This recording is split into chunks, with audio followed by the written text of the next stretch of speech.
ఇక డీటెయిల్స్ చూస్తే ములుగు జిల్లాలో పంచాయతీరాజ్ గ్రామీణాభివృద్ధి శాఖ మంత్రి సీతక్క పర్యటించారు. ఏటూరి నాగారం మండలం కొండాయి, చిన్నబోయినపల్లి గ్రామాల్లో 99వ ప్రజాపాలన సందర్భంగా సీతక్క ప్రజా దర్బార్ నిర్వహించారు. ఈ సందర్భంగా గ్రామ పంచాయతీల్లో నెలకొన్న సమస్యలను తెలుసుకుని సత్వరమే పరిష్కరించాలంటూ అధికారులను మంత్రి సీతక్క ఆదేశించారు.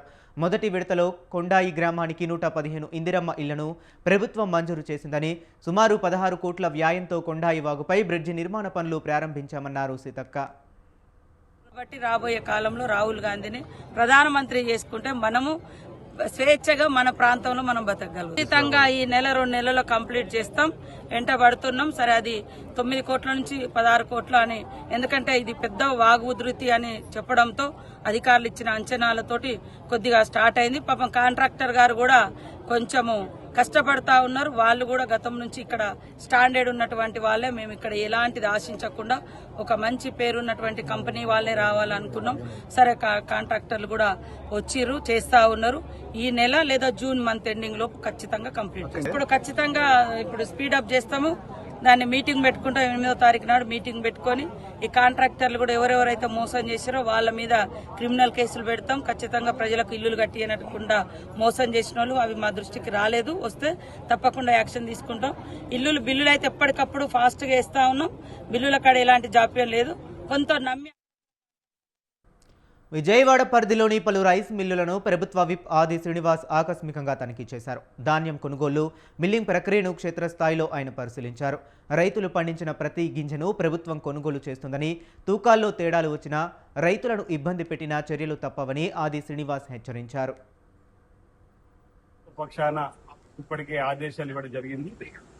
నిన్నటి రోజు బట్టి విక్రమార్క గౌరవ ఉప ముఖ్యమంత్రి వచ్చినప్పుడు జరిగిన సమీక్ష సమావేశంలో కూడా వ్యవసాయ శాఖ మంత్రి తుమ్మల నాగేశ్వరరావు గారు, పొన్నం ప్రభాకర్ గారు రవాణా శాఖ మంత్రులు, ఇన్ఫర్మేషన్ టెక్నాలజీ మంత్రులు శ్రీధరబాబు గారు, గౌరవ కలెక్టర్ గారికి, అడిషనల్ కలెక్టర్ గారికి, వ్యవసాయ శాఖ అధికారులకు కూడా, మార్కెటింగ్ అధికారులకు కూడా ధాన్యం కొనుగోలు కేంద్రాల్లో ఉన్నటువంటి వరి ధాన్యాన్ని చివరి గింజ వరకు కొనేటువంటి క్రమంలో కొనుగోళ్లను వేగవంతం చేయాలని చెప్పిన ఆదేశాలు ఇవ్వడం జరిగింది.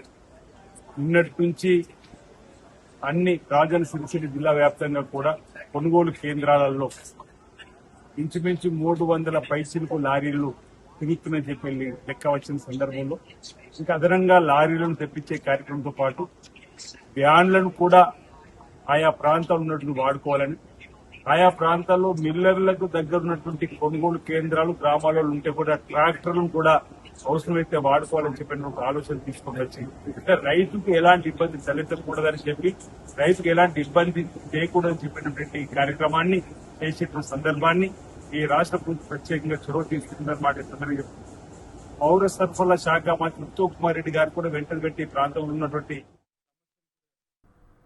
యాదాద్రి భువనగిరి జిల్లా కేంద్రంలోని రావి భద్రారెడ్డి ఫంక్షన్ హాలులో మహిళా, శిశు, దివ్యాంగుల, వయోవృద్ధుల సంక్షేమ శాఖ ఆధ్వర్యంలో దివ్యాంగులకు సహాయ ఉపకరణాలు పంపిణీ కార్యక్రమం జరిగింది.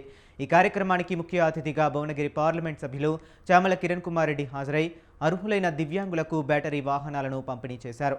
ప్రభుత్వ పథకాలను సద్వినియోగం చేసుకోవాలని ఆయన సూచించారు.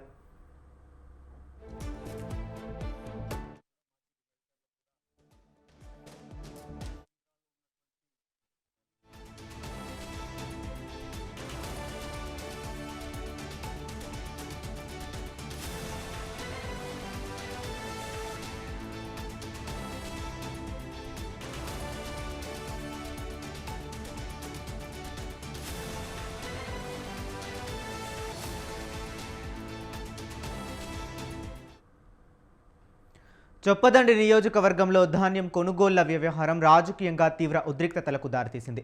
అన్నదాతల పక్షాన నిలబడతామంటూ ఎమ్మెల్యే మేడిపల్లి సత్యం విసిరిన సవాల్కు స్పందించి ప్రయాణం చేయడానికి బయలుదేరిన మాజీ ఎమ్మెల్యే సుంకే రవిశంకర్ను గంగాధర మండలం వెంకటాయపల్లి వద్ద పోలీసులు అడ్డుకోవడంతో పరిస్థితి ఉద్రిక్తంగా మారింది.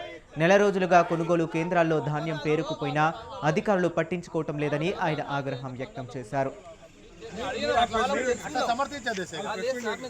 ప్రోటోకాల్ చట్టము ఏదైనా ఇబ్బంది ఉంటే వాళ్ళకు ఉంటుంది కదా. నేను ఇయ్యలే స్టేట్మెంట్ మనకు తొందరగా కాంటాలు కావాలి. ఇట్లా కప్పుకొని ఉన్నారు ఇట్లా కప్పుకొని ఉన్నారు కదా తప్ప ఏడ వర్షం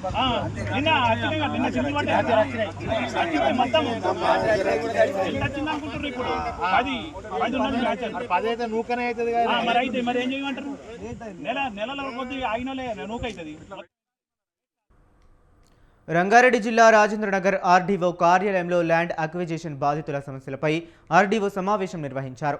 ఈ సమావేశంలో హైదర్గూడ, సన్ సిటీతో పాటు పలు ప్రాంతాల కాలనీల వాసులు పాల్గొని తమ భూ సమస్యను ఆర్డీఓకు వివరించారు. త్వరలోనే బాధితుల అభ్యంతరాలను ప్రభుత్వం దృష్టికి తీసుకువెళ్లి పరిష్కరిస్తామని ఆర్డీఓ వెంకటరెడ్డి తెలిపారు.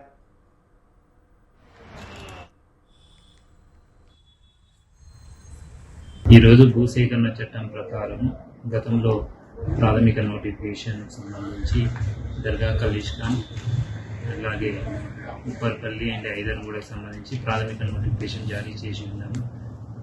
నోటిఫికేషన్లోనే భూసేకరణ సంబంధించి ఏమైనా అభ్యంతరాలు ఉంటే తెలియజేయమని కూడా కోరడం జరిగింది. అందులో భాగంగా కొంతమంది అభ్యంతరాలు కూడా సమర్పించడం జరిగింది. చట్టం ప్రకారము ఆ అభ్యంతరాలు ఎవరైతే సమర్పించి ఉన్నారో వారికి భూసేకరణ చట్టం సెక్షన్ 15(2) ప్రకారం నోటీసు జారీ చేసి వారితో పర్సనల్ హియరింగ్ చేయాల్సి ఉన్నది. కాబట్టి ఈరోజు వారిని పర్సనల్ హియరింగ్కి నోటీస్ ద్వారా పిలవడం జరిగింది. అభ్యంతరాలన్నింటినీ కూడా క్షుణ్ణంగా పరిశీలించి ఆ అభ్యంతరాలన్నింటినీ కూడా చట్ట పరిధిలో డిస్పోజల్ చేయడం జరుగుతుంది. వారికి ఏదైతే అభ్యంతరం ఇచ్చారో ఆ అభ్యంతరం మీద పూర్తి స్థాయి జవాబు ఇవ్వాల్సిన అవసరం ఉంది చట్ట ప్రకారం. కాబట్టి వాటన్నిటికి కూడా ఇటు రిక్రియేషన్ డిపార్ట్మెంట్ నుంచి అలాగే ఎల్ఏఓ రిమార్క్స్ అన్నీ కూడా రాసి జిల్లా కలెక్టర్ గారి ద్వారా వారికి ఆన్సర్ చేయాల్సిన అవసరం ఉంది. వాటిని ఆ అభ్యంతరాలన్నింటినీ కూడా పూర్తి స్థాయిలో పరిశీలించి తీసుకోవాలి. టీజీటీలుగా ఉన్న తమను పీజీటీలుగా అప్గ్రేడ్ చేయాలని Telangana minority residential educational institutes Hindi టీచర్లు ప్రభుత్వానికి విజ్ఞప్తి చేశారు. 2018 TSPSC ద్వారా తాము టీజీటీలుగా రిక్రూట్ అయ్యామని పేర్కొన్నారు. ఇక రెసిడెన్షియల్ స్కూల్స్లో టీజీటీలైనా తాము 6వ తరగతి నుండి 10వ తరగతి వరకు ఒక్క టీచర్ మాత్రమే బోధిస్తుందని, తమ కష్టాన్ని అధికారులు గుర్తించడం లేదని హిందీ టీచర్లు ఆవేదన వ్యక్తం చేస్తున్నారు. రెసిడెన్షియల్ ఎడ్యుకేషన్ ఇన్స్టిట్యూషన్లో టీజీటీ హిందీగా వర్క్ చేస్తున్నాను. మేము 2018లో TSPSC రిక్రూట్మెంట్ ద్వారా ఇందులో జాయిన్ అయ్యాము. అప్పుడు మేము ట్రైన్డ్ గ్రాడ్యుయేట్ టీచర్ టీజీటీగా జాయిన్ అయ్యాము. ఇక్కడ అసలు టీజీటీ అంటే 5th, 6th, 7th వరకు డీల్ చేస్తారు. Next PGT post graduate teacher 8th, 9th, 10th. కొన్ని మోడల్ స్కూల్స్లో అయితే ఇంటర్మీడియట్ కూడా డీల్ చేస్తుంటారు. మా దగ్గర జేఎల్స్ ఉన్నారు కాబట్టి 10th వరకు డీల్ చేస్తున్నారు పీజీటీస్. కానీ మా ఒక సబ్జెక్ట్ హిందీ సబ్జెక్ట్కి వచ్చేసరికి ఏంటంటే 6th నుంచి 10th వరకు 6 నుంచి 10వ తరగతి వరకు కూడా ఒక టీజీటీయే హ్యాండిల్ చేస్తున్నాం. ఇప్పుడున్న 205 స్కూళ్ళలో కూడా ఒకే టీచర్తో హిందీ సబ్జెక్టు చెప్పబడుతుంది. నేను తెలంగాణ మైనారిటీ రెసిడెన్షియల్ స్కూల్లో యాజ్ అ టీజీటీ హిందీగా 2018 నుండి వర్క్ చేస్తున్నానండి. సో ప్రాబ్లం ఏంటంటే మేము కోరుకుంటున్నది TGT to PGT upgradation. So మేము 5 years నుంచి కూడా 100% రిజల్ట్ ఇస్తున్నాము. సో 6th నుంచి 10th వరకు కూడా మేమే హ్యాండ్లింగ్ చేస్తున్నాము. సో మా ప్రాబ్లం ఏంటంటే ఇక్కడ 7 years నుంచి కూడా మేము రిప్రజెంటేషన్ ఇస్తూనే ఉన్నాము. బట్ ఇప్పటి వరకు మాకు ఎలాంటి ప్రమోషన్ ఇవ్వలేదు. సో కాబట్టి మేము కావాల్సింది మాకు టీజీటీ నుంచి పీజీటీ అప్గ్రేడేషన్. తెలంగాణ మైనార్టీ గురుకుల పాఠశాలలో గత 8 సంవత్సరాలుగా ఇక్కడ వర్క్ చేస్తున్నాను. టీజీటీ హిందీగా వర్క్ చేస్తున్నాను. 8 సంవత్సరాల నుంచి కూడా యాక్చువల్లీ సొసైటీ రూల్ ప్రకారంగా టీజీటీలు ఒక క్యాడర్, పీజీటీలకు ఒక క్యాడర్ ఉంటుంది. కానీ 8 సంవత్సరాల నుంచి కూడా మాకు మైనార్టీలో మేము టీజీటీగా ఉండి కూడా 6th నుంచి 10వ తరగతి వరకు కూడా మేమే డీల్ చేస్తున్నాము. అందులో కూడా 100% మేము రిజల్ట్ ఇస్తున్నాం సింగిల్ టీచర్గా ఉండి. కానీ ప్రతి సబ్జెక్టుకి ఇదే స్ట్రెంత్ 2-3 టీచర్లతోని వాళ్ళకు 10th, 5th, 6th, 7th, 8th, 9th, 10th deal చేస్తున్నారు. ఒక టీచర్గా ఉండి మేము టీజీటీగానే యాక్చువల్గా 10th డీల్ చేయాలంటే పీజీటీ క్యాడర్గా ఉండాలి. లేకున్నా కూడా మేము టీజీటీ క్యాడర్లోనే ఉండి 10వ తరగతి డీల్ చేస్తున్నాము. ఇకనైనా ఈ కాంగ్రెస్ ప్రభుత్వం మాకు ఫ్రెండ్లీ ప్రభుత్వంగా తెలుసు. మా సెక్రటరీ గారు మరియు మన ఈ కాంగ్రెస్ ప్రభుత్వం మాకు న్యాయం చేయాలని కోరుకుంటున్నాము. మేము మా క్యాడర్ ప్రకారంగా మాకు ఏ విధంగా అయితే మేము రిక్రూట్ అయ్యామో టీజీటీగా 5th నుంచి 7th వరకు డీల్ చేస్తామండి. మేము ఇది కూడా రిక్వెస్ట్గానే అడుగుతున్నాం సార్ని. సార్ వల్ల కాకుంటే మాత్రం మేము ఈ సంవత్సరం నుంచి మేము 8th, 9th, 10th చెప్పబోమని మేము కోరుకుంటున్నాం. వైసీపీ ఎమ్మెల్సీ అనంతబాబు కస్టడీ ముగిసింది. ఆయనను వైద్య పరీక్షల కోసం జీజీహెచ్కు తరలించారు. అనంతరం అనంతబాబును పోలీసులు కాకినాడ మొబైల్ కోర్టులో హాజరుపరిచారు. అక్కడి నుంచి అనంతబాబును రాజమండ్రి కోర్టుకు తరలించారు. మరికొన్ని రోజులు కస్టడీకి కావాలని సర్పవరం పోలీసులు కోరారు.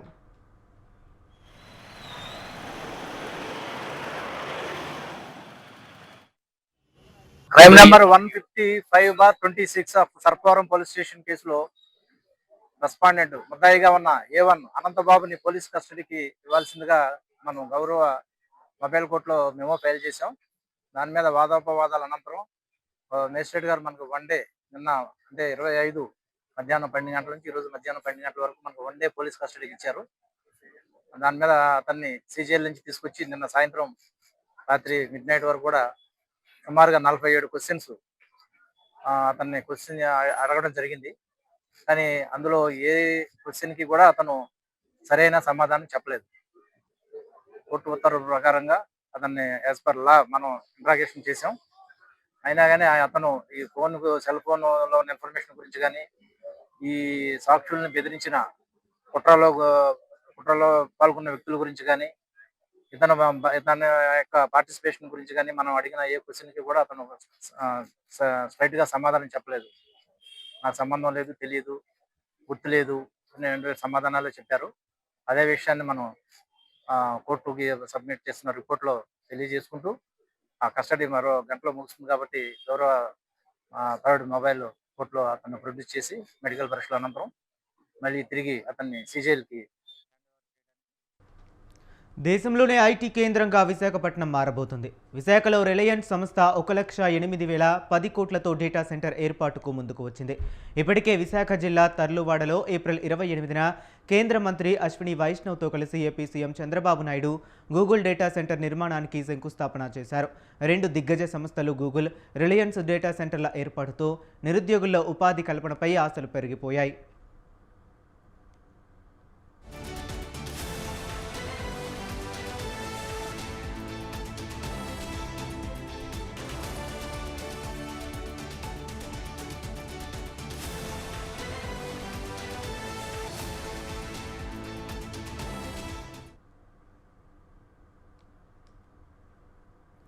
ప్రకాశం జిల్లా స్పోర్ట్స్ అథారిటీ ఆధ్వర్యంలో సమ్మర్ క్యాంపులు నిర్వహిస్తున్నామని, రాష్ట్ర వ్యాప్తంగా 1400కు పైగా క్యాంపులు నిర్వహిస్తున్నట్లు అధికారులు తెలిపారు. క్యాంపులో పాల్గొన్న ఒంగోలు ఎమ్మెల్యే దామచర్ల జనార్దన్ మాట్లాడుతూ పిల్లలకు అవసరమైన క్రీడా పరికరాలు అందజేశామని, మినీ స్టేడియం, ఇండోర్ స్టేడియంలు ఏర్పాటు చేసేందుకు ప్రభుత్వానికి ప్రతిపాదనలను పంపించామని ఎమ్మెల్యే జనార్దన్ పేర్కొన్నారు. ఈ స్పోర్ట్స్ దాంట్లో పార్టిసిపేట్ చేస్తున్నారో వాళ్ళ తల్లిదండ్రులు కానీ మిగతా వాళ్ళ తల్లిదండ్రులు కూడా చెప్తున్నాం. హాలిడేస్ వచ్చినప్పుడు ఇంటికాడ అనేది కాకుండా వాళ్ళను కూడా వాళ్ళ యాక్టివిటీని అంటే 19 గేమ్స్ ఉన్నాయి కాబట్టి ఇండోర్ అవుట్డోర్ ఇంట్లో పెట్టుకోకుండా వాళ్ళను కూడా పంపించండి. అదర్ యాక్టివిటీస్లో వాళ్ళకి ఈరోజు చాలా గేమ్స్ కూడా ఇక్కడ చేస్తున్నారు కాబట్టి ఫ్రీ క్యాంప్ కాబట్టి ఒక మంచి కోచ్ తోటి ఈరోజు చేయటం జరుగుతూ ఉంది. దీనికి కూడా మనకి ఆల్మోస్ట్ ఒక్కో స్టూడెంట్కి 230 రూపాయలు ఈరోజు ప్రభుత్వం ఖర్చు పెడతా ఉంది. కాబట్టి ఇవన్నీ కూడా మీరు గుర్తుపెట్టుకొని తప్పకుండా మీ పిల్లల్ని ఇంటికి కాకుండా ఏది వాళ్ళకి నచ్చిందో ఆ గేమ్కి పంపించండి. మార్నింగ్ ఈవినింగ్ మంచి ట్రైనర్ తోటి కోచింగ్ ఇవ్వడం జరుగుతుంది కాబట్టి అందరూ పంపించాలని చెప్పేసి కూడా మేము కూడా కోరుకుంటా ఉన్నాం. సమ్మర్ క్యాంపులో భాగంగా రాష్ట్ర వ్యాప్తంగా 1400 పైన క్యాంపులు నిర్వహించడం జరుగుతుంది. దాంట్లో భాగంగానే ఈరోజు ఒంగోలులో గౌరవ శాసనసభ్యులు దామచర్ల జనార్దన్ గారి చేతుల మీదుగా ఈ క్యాంపును కూడా పర్యవేక్షించడం, స్పోర్ట్స్ ఎక్విప్మెంట్ కూడా ఇవ్వడం జరిగింది. ఈరోజు సమ్మర్ అంటే మనకు గుర్తొచ్చేది క్రీడలు. ఆ పిల్లలు ఏదైతే ఉన్నారో క్రీడల్లో బాగా రాణించాలి, మెడలిస్టులు అవ్వాలి, ప్రోత్సహించాలి. తద్వారా క్రీడా రంగంలో కూడా క్రీడాకారులను గౌరవించి గుర్తించే బాధ్యత ఆంధ్రప్రదేశ్ స్పోర్ట్స్ అథారిటీ తీసుకోవాలనే ఉద్దేశంతోనే ఈ క్యాంప్స్ను సమర్థవంతంగా నిర్వహించడం జరుగుతుంది. గతానికి భిన్నంగా గతంలో ఏదో క్యాంపు రన్ చేయాలంటే రన్ చేసే పరిస్థితి గతంలో ఉండేది. అలా కాకుండా ఈరోజు అన్ని డిసిప్లిన్స్లో భాగస్వాములు చేసే విధంగా ఎక్విప్మెంట్ కూడా ప్రతి డిసిప్లిన్స్కి 10,000 రూపాయలు అంటే 7,000 రూపాయలు ఎక్విప్మెంట్, 2,000 రూపాయలు మెయింటెనెన్స్కి, అదేవిధంగా కోచెస్కి వాళ్ళకి, అదేవిధంగా 1,000 రూపాయలు డైట్కి ఇచ్చే విధంగా చేయడంతో పాటు ప్రతి ఒక్కరికి చిక్కీలు ఇచ్చే కార్యక్రమం కూడా ఈ కార్యక్రమం తీసుకున్న రాష్ట్ర వ్యాప్తంగా దాదాపు 2.5 జిల్లా కలెక్టర్, జాయింట్ కలెక్టర్ ఆదేశాల మేరకు మార్కాపురం మండల వ్యాప్తంగా ఒక నెలలో ఒక విలేజ్లో 4 రెవెన్యూ సదస్సులు నిర్వహించి గ్రామంలో రెవెన్యూ సమస్యలను పరిష్కరించేందుకు నూతన కార్యక్రమానికి శ్రీకారం చుట్టినట్లు తహసీల్దార్ చిరంజీవి వెల్లడించారు. అందులో భాగంగా నరసింహాపురం గ్రామాన్ని ఈ నెల ఎంపిక చేసి ప్రజలకు అవగాహన కల్పించడం ద్వారా గ్రామ స్థాయిలోనే సమస్యలను పరిష్కరించేందుకు చర్యలు చేపట్టామని తహసీల్దార్ చిరంజీవి తెలిపారు. ఒక గ్రామం 4 సందర్శనలు ఈ కాన్సెప్ట్తో ముందుకెళ్తూ ఉన్నాం. ఇందులో భాగంగా మార్కాపురం మండలంలోని శివరాంపురం గ్రామాన్ని సెలెక్ట్ చేసుకోవడం జరిగింది. ఈ గ్రామం ఈ పాటికే రీసర్వే పూర్తి చేయబడింది. ఇందులో రెవెన్యూకి సంబంధించిన సమస్యలన్నీ కూడాను క్లియర్ చేయడానికి ఒక నెల రోజుల పాటు మేము టేకప్ చేశాం.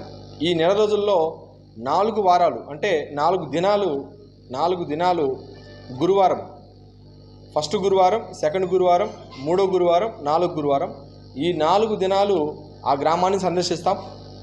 ఆ సందర్శించే విధానంలో మొదటి గురువారము అప్లికేషన్స్ ఏమైతే ఉన్నాయో తీసుకుంటాం. సమస్యలు ఏదైతే ఉన్నాయో మొత్తం గుర్తించి ఆ వార ప్రతి ఒక్కరి దగ్గర నుంచి అర్జీలు తీసుకుంటాం. వాటిని రిజిస్ట్రేషన్ చేస్తాం. అక్కడే ఆన్లైన్లో కూడాను సర్వీస్ పెట్టిస్తాం. అలాగనే 2వ గురువారము క్షేత్రస్థాయిలో భూమి నుండి పరిశీలించి ఎక్కడైతే నోటీసులు ఇవ్వాలో వాళ్ళకి నోటీసులు ఇచ్చి విచారణ చేసి అందరి సమక్షంలో సర్వే కూడా చేపడతాం. అలాగే 3వ గురువారం పార్వతీపురం మన్యం జిల్లా కురుపాం, గుమ్మలక్ష్మీపురం, నీలకంఠాపురం ఎస్ఐలు తమ సిబ్బందితో కలిసి రహదారి భద్రతా నియమాలు, మాదక ద్రవ్యాల నియంత్రణ, ఫోక్సో చట్టాలపై ప్రజలకు విస్తృతంగా అవగాహన సదస్సులు నిర్వహించారు. వాహనాలను నడిపే ప్రతి ఒక్కరూ లైసెన్సు కలిగి ఉండాలన్నారు. మద్యం తాగి వాహనాలు నడపరాదని హెచ్చరించారు. మీ పిల్లలందరూ కూడా బాగుంటుంది. మనం కింద పడిపోయేటప్పుడు ఏమవుతుందంటే ఈ హెల్మెట్ అనేది కింద గుద్దిన తర్వాత దీనికి ఎటువంటి మీ పిల్లలు, ఆ తర్వాత మీ భార్య, మీ కుటుంబీకులు, మీ అమ్మ నాన్న అందరూ కూడా వాళ్ళు చూసుకోలేరు. వాళ్ళని ఎవరు చూడరు. పక్కింటోడు కానీ మన అన్నదమ్ములు కానీ ఎవరైనా చూసుకుంటారు లైఫ్ లాంగ్లో. వాళ్ళకే ఎక్కువ జరుగుతున్నాయి. ఎందుకంటే మనకు బైక్ 2 వీలర్సే, 2 వీల్ కాబట్టి అది మనకి కంట్రోల్ చేసుకోలేము. అది మనం స్పీడ్గా వెళ్ళేటప్పుడు సడన్గా ఆగదు బండి. ఆగకపోవడం వల్ల స్కిడ్ అయిపోయి కింద పడిపోయి హెడ్ ఇంజరీ అయి చనిపోతుంటారు. దాంట్లో మీ పిల్లలందరూ కూడా బాగుంటారు. మీకు పొరపాటున రోడ్డు ప్రమాదంలో ఏదైనా ఏదైనా జరిగింది అంటే మీ పిల్లలు, ఆ తర్వాత మీ భార్య, మీ కుటుంబీకులు, మీ అమ్మ నాన్న అందరూ కూడా వాళ్ళు చూసుకోలే. పల్నాడు జిల్లా ఇనుమెల్ల భవనారాయణ స్వామి ఆలయంలో లోహపు విగ్రహాలు బయటపడ్డాయి. దేవాదాయ, రెవెన్యూ, పోలీస్ అధికారుల సమక్షంలో ఆలయ పునర్నిర్మాణం కోసం రాత్రి విగ్రహాలు తొలగిస్తుండగా పక్కనే బావి ఉన్నట్లు గుర్తించి బావిపై రాళ్లను తొలగిస్తున్న క్రమంలో 7 లోహపు విగ్రహాలు బయటపడ్డాయి. బయటపడిన ఈ విగ్రహాలు పంచలోహ విగ్రహాలుగా అధికారులు, ఆలయ అర్చకులు గుర్తించారు.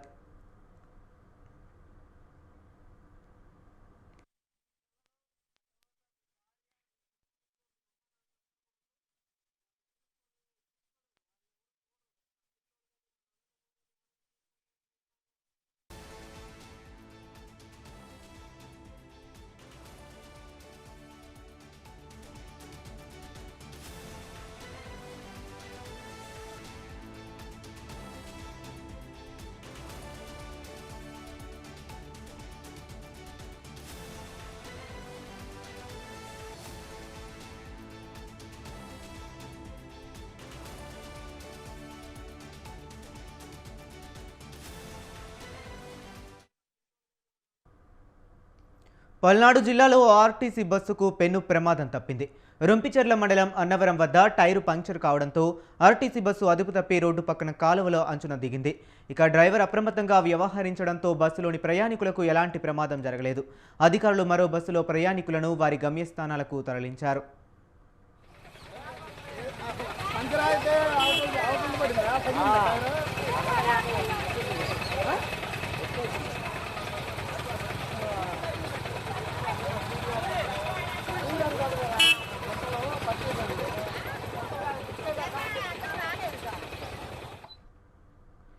పల్నాడు జిల్లాలో ఆర్టీసీ బస్సుకు పెను ప్రమాదం తప్పింది. రొంపిచెర్ల మండలం అన్నవరం వద్ద టైర్ పంక్చర్ కావడంతో ఆర్టీసీ బస్సు అదుపు తప్పి రోడ్డు పక్కన కాలువ అంచున జరిగింది.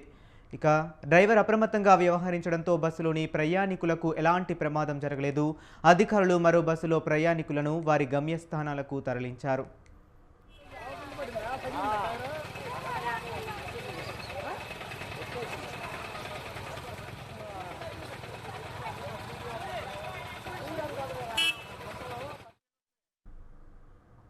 శ్రీ సత్యసాయి జిల్లా నేషనల్ హైవే 44పై దోపిడీలకు పాల్పడుతున్న మోస్ట్ వాంటెడ్ అంతరాష్ట్ర దొంగల ముఠాను పోలీసులు అరెస్ట్ చేశారు.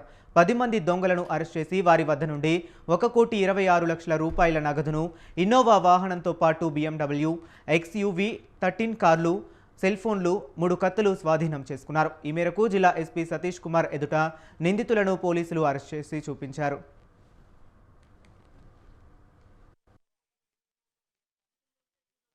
లక్షల 6 లక్షల కోసం వాళ్ళు సపోర్ట్కి వస్తారు, నంబర్ కోసం వాళ్ళని అరేంజ్ చేయడం అనేది మన థర్డ్ ఇంపార్టెంట్ ఆసిఫ్ అహ్మద్ చేస్తారు. 4వది శరత్, ఈ వ్యక్తి ట్రాకింగ్ అంటే ఈ ఎంటైర్ వెహికల్స్ ని ట్రాక్ చేయడం, మానిటరింగ్ చేయడం కూడా శరత్ అనే వ్యక్తి చేస్తారు. తర్వాత అప్పు కేఎం, ఈ వ్యక్తి కూడా supporting gang member, important person, వాళ్ళని అరెస్ట్ చేశాము. Srikanth alias Vishnu main driver. ఇది యాక్చువల్లీ ఏ అమౌంట్ ని వాళ్ళు పికప్ చేస్తారో అమౌంట్ ని సేఫ్ గా తీసుకుని వెళ్ళి హ్యాండ్ ఓవర్ చేయడం ఈ విష్ణు అనే వ్యక్తి చేస్తారు. తర్వాత అబు నిషాద్ అనేది చాలా చాలా ఇంపార్టెంట్. ఎందుకంటే అబు నిషాద్ ఒక అఫెన్స్ లో వాళ్ళు సిమ్ 8 to 10 సిమ్లు కొనుక్కోవడము, దాన్ని ఈ అఫెన్స్ కి మాత్రం వాడడము, తర్వాత దాన్ని డిస్పోజ్ చేయడము, ఇది కోఆర్డినేట్ చేయడం అబు నిషాద్ అని చెప్పి సిమ్ సప్లైని అరెస్ట్ చేశాము.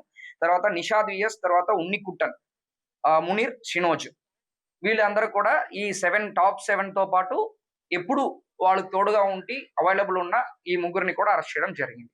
ఈ 10 మందికి కూడా ఒక్కొక్కరికి ఒక్కొక్క రోల్ ఉంది. They are very important persons.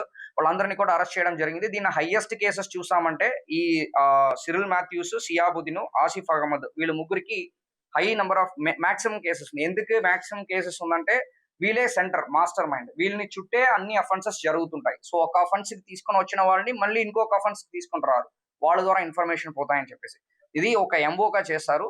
So దీంట్లో ఏంటంటే ఇంకా కూడా మేము దీంట్లో దర్యాప్తులు కంటిన్యూ చేస్తాం. అంటే ఇది జస్ట్ ఇప్పుడు మేము వాళ్ళ దగ్గర నుంచి 1,26,00,000 ఇమీడియట్ గా మనం ఈ 10 మంది తరపు నుంచి వాళ్ళు కొన్ని ఖర్చులు కూడా పెట్టేశారు.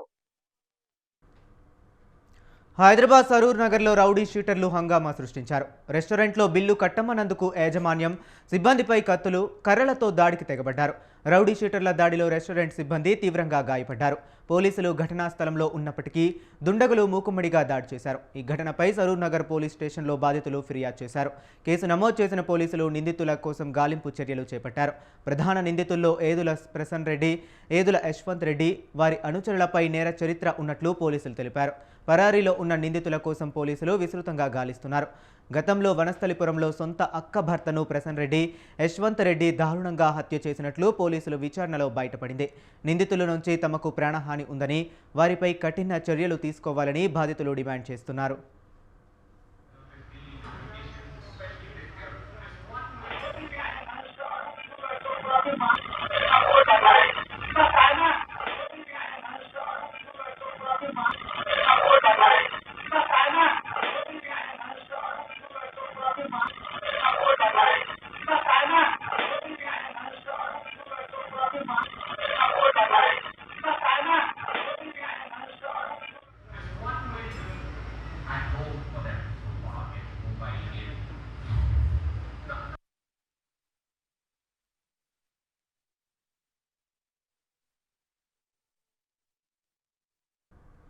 ఇది ఇవాల్టి లోకల్ న్యూస్. కీప్ వాచింగ్ స్వతంత్ర న్యూస్.